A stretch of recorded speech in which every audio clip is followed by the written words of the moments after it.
Assalamualaikum warahmatullahi wabarakatuh. Good morning, students. Today I'd like to explain how to make suggestions, advice, and recommendation as the first material of this semester. Please pay attention carefully because you have to understand and master the skills using this kind of expressions. First, we should know what is suggestion, advice, and recommendation, and the differences between suggestion and advice, suggestion and recommendation. First, suggestion is an idea or plan that you offer for someone to consider. I'd like to explain using bahasa Indonesia to make it clear. Suggestion itu adalah saran atau anjuran yang merupakan ide atau rencana yang kamu tawarkan kepada seseorang untuk dipertimbangkan atau direkomendasikan. Kemudian sebagai kata kerja, dia digunakan untuk to advise someone that they should do something. Jadi untuk menyarankan kepada seseorang untuk melakukan sesuatu. Sedangkan recommendation adalah sebuah saran, a suggestion or a piece of advice about how to solve a problem, deal with a situation. Jadi suggestion ini maksudnya recommendation adalah suggestion. Jadi ini bermakna hampir sama. Cuman ditekankan pada untuk memecahkan sebuah problem atau masalah atau adanya situasi tertentu. Jadi merekomendasikan sesuatu karena kondisi. Kemudian what is the difference between suggestion and advice? In general, both are having same meaning. But technically, advice adalah noun yang bermakna atau mempunyai arti sebuah opini yang direkomendasikan atau ditawarkan. Sedangkan suggestion adalah tindakan, maksudnya bertindak atau digunakan sebagai noun yang bermaksud atau yang bermakna sebuah ide atau fakta yang digunakan untuk analisis atau diskusi. Jadi advice itu juga bermakna saran atau usulan, suggestion juga begitu. Jadi ini ketiga-tiganya sebenarnya maknanya hampir sama. Making suggestion means telling another person what we think that they should do or not. The what we think is a good idea. Jadi it is a good idea or not, kita berikan suggestion. Nah, penting bahwa kita mampu menggunakan suggestions or recommendation dalam bahasa Inggris secara lancar, karena kita sering dalam kehidupan sehari-hari menggunakan saran atau nasihat atau rekomendasi. Jadi suggestion itu bisanya diartikan saran, advice itu nasihat, kemudian recommendation adalah rekomendasi yang sifatnya kadang untuk memecahkan persoalan yang bersifat di kasus tertentu lebih. Nah, ada 6 cara untuk membuat suggestion atau recommendation atau advice dalam bahasa Inggris. Ya, perhatikan satu persatu. Yang pertama adalah, yang paling sering adalah dengan menggunakan kata model should, model auxiliary should. Kemudian yang kedua using could. Kemudian yang ketiga why don't you atau why don't we dan seterusnya. Kemudian how about plus verb ing atau plus noun. Kemudian yang kelima using the specific verbs like suggest, recommend dan seterusnya. Kemudian yang keenam adalah using let's verb 1. Kita ikuti satu-satu. Yang the most common way dengan menggunakan should. Should artinya seharusnya. Polanya adalah subject plus should plus verb 1 ya. Verb 1 tanpa es, tanpa s, tanpa ed, tanpa ing. Ya. Perhatikan, ingat-ingat. Ya. Contohnya adalah you should study listening more if you want to improve your English. Kamu seharusnya belajar. Nah, kata study di sini pakai verb 1 tanpa ses, tanpa ed. Jadi bukan you should studies, tapi you should study. Nah, ini subjeknya apapun ya, pakai verb 1. Nah, listening di sini adalah sebagai objek ya. Mendengarkan sebagai objek kegiatan mendengarkan. Kamu seharusnya belajar mendengarkan lebih banyak jika kamu ingin meningkatkan kemampuan bahasa Inggris. You should quit his job. Maksudnya ini tentunya ini salah ketik ya. You should quit this job. Atau he should quit his job. Sorry. Ya, jadi he should quit his job. Sudah tepat. Dia seharusnya berhenti dari pekerjaannya. Nah, jadi quit ini verb 1. Kemudian contoh yang lain, you should get more mom scar for her birthday. Ini memberi hadiah kepada orang tuanya. Nah, ini saya cetak warna orange ini untuk menunjukkan penggunaan should be. Kapan should be? Ya. Ketika di sini honest di sini adalah adjective atau noun atau adverb of place. Jadi Mark should be more honest. Jadi Mark seharusnya lebih jujur. Nah, ini juga sama, siswa ini diajarkan kejujuran. Jadi seharusnya should be menggunakan be karena di sini adjektif. Jadi kalau mau pakai adjektif ditambahi be. Jadi should be. Kemudian contoh yang lain, they should come to the party with us dan seterusnya. Ya. Nah, we can change the word should to need. Mengganti should dengan need if we want to use stronger language. Stronger language, contohnya kasus tertentu, you need to see that movie, it is amazing. You need to see that movie, it is amazing. Ini ada movie yang sangat bagus, amazing. Ini sampai kamu seharusnya atau kamu perlu. Kasus yang lain, contoh yang lain, she needs to tell us if she is going to be late. Ini mengganti kata should, boleh. Tapi yang lazim yang digunakan adalah should untuk menyarankan.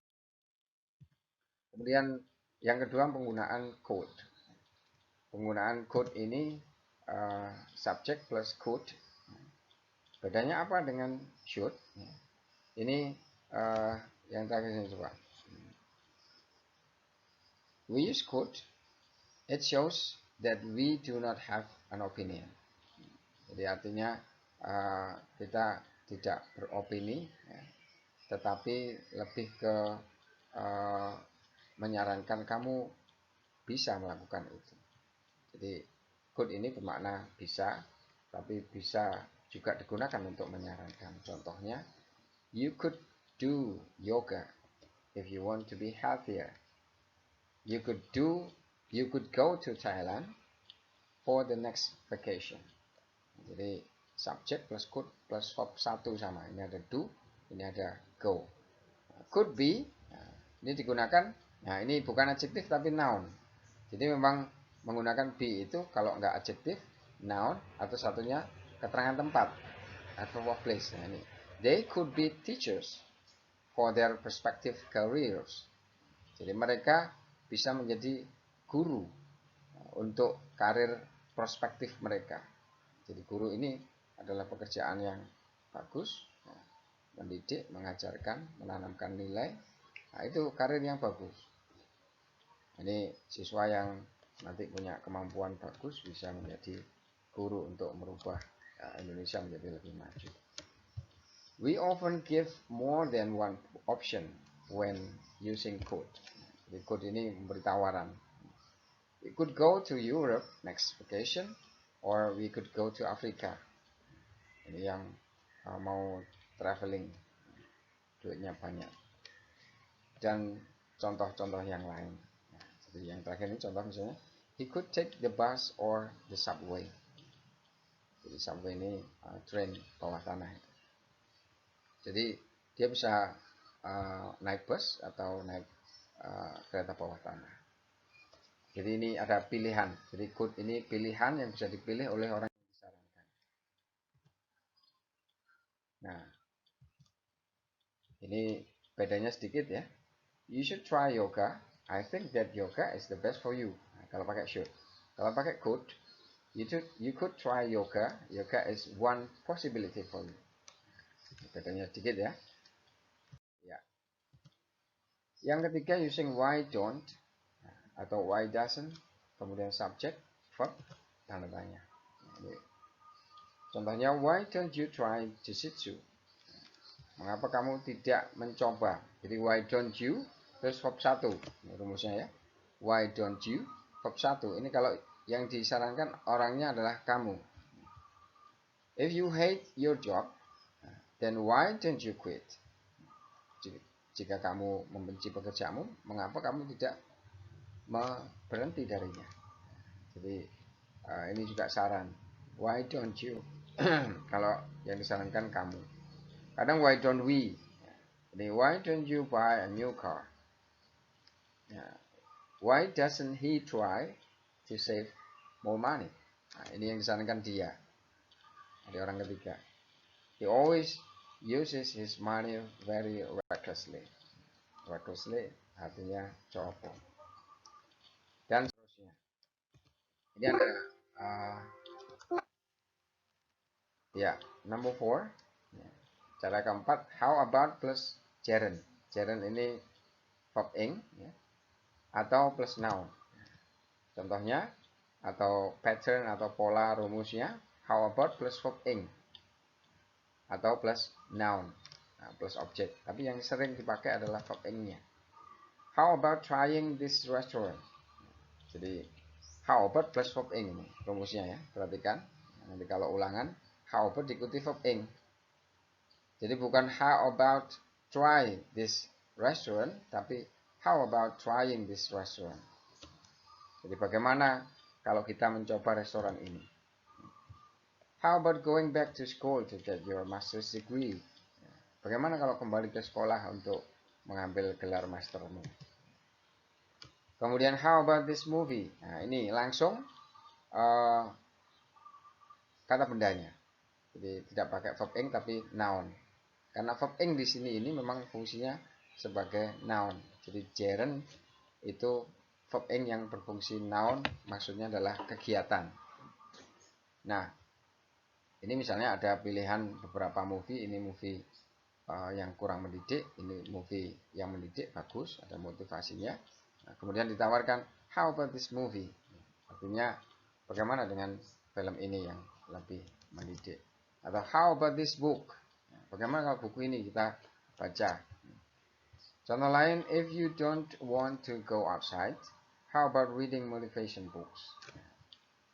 Jika kamu tidak pergi keluar, bagaimana kalau membaca? Ini how about reading? Bukan how about read, bukan how about reads, how about read it, bukan, tapi how about reading. Perhatikan, dikasih ing verbnya. How about reading motivation books? Ini contoh lain. Nah, yang kelima, using specific verb, kata verb suggest, recommend, dan beberapa yang lain. Tapi dua ini yang lebih sering kita pakai. Polanya adalah subject plus suggest, plus suggest verbnya, atau recommend. Kemudian plus a clause. A clause ini boleh diawali dengan that. A clause itu apa? Subject, verb. Nah, verbnya ini nggak boleh pakai SES, tapi harus verb 1 rumusnya. Berarti kan nanti kalau ada tes ya, kalau ada kata suggest, kemudian di situ ada anak kalimat, verb yang kedua di dalam anak kalimat tersebut pakai verb 1 saja. Nah, contohnya ini.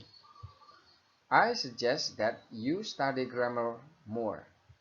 Saya menyarankan bahwa, nah ini saya kasih dalam kurung ada, boleh dipakai that-nya, boleh dihilangkan.